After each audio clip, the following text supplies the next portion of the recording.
Reading a communique jointly signed by Comrade Joe Ajaero, President of the Nigerian Labour Congress, Comrade Festus Osifo, President of the Trade Union Congress, and their Secretaries General, the Minister of Labour and Employment, Simon Lalong, the Honourable Minister of State for Labour and Employment, Dr. Nkiruka Oyejocha, the Honourable Minister of Information and National Orientation, Malam Mohammed Idris, which was read by the Honourable Minister of Labour and Employment, Simon Lalong, said 15 agreements were reached. They include that the federal government grants a wage award of 35,000 naira only to all federal government workers beginning from the month of September, pending when a new national minimum wage is expected to have been signed into law. A minimum wage committee shall be inaugurated within 1 month from the date of the agreement. The third agreement reached is that the federal government suspends collection of value-added tax on diesel for 6 months beginning from October 2023. The federal government accepts to vote 100 billion naira for the provision of high-capacity CNG buses for mass transit in Nigeria. Provisions are also being made for initial 55,000 CNG conversion kits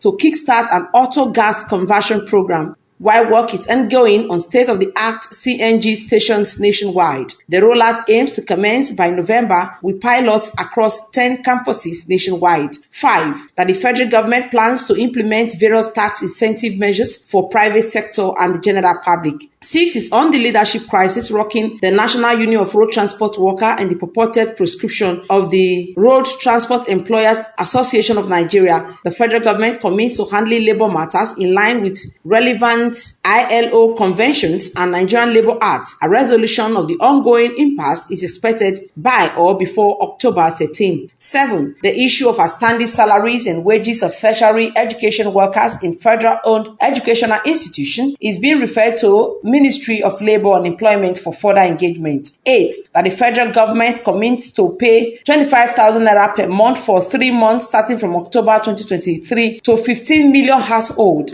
including vulnerable pensioners. 9. The federal government will increase its incentives on subsidized distribution of fertilizers to farmers across the country. That the federal government will urge state government through the National Economic Council and Governors Forum to implement wage award for their workers. Similar consideration should also be given to local government and private sector's workers. The federal government commits to the provision of funds as announced by the President broadcast to the nation for micro and small-scale enterprises. The MSAES beneficiaries should commit to the principle of decent jobs. 12. That a joint visitation will be made to the refineries to ascertain their rehabilitation status. All parties commit to henceforth abide by the dictates of social dialogue in all our future engagements. 14.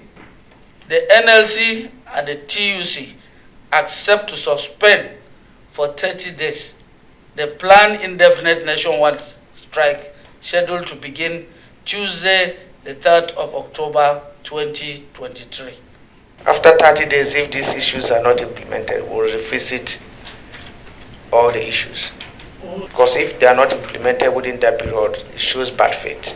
We have a signed agreement, and we have signed this agreement with the belief that government will act in utmost good faith.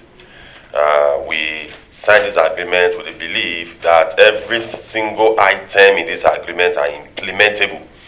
Every single item in this agreement, we are extremely serious about them, and we wish to also reiterate that we are expecting 100% implementation and not a 99% in any way.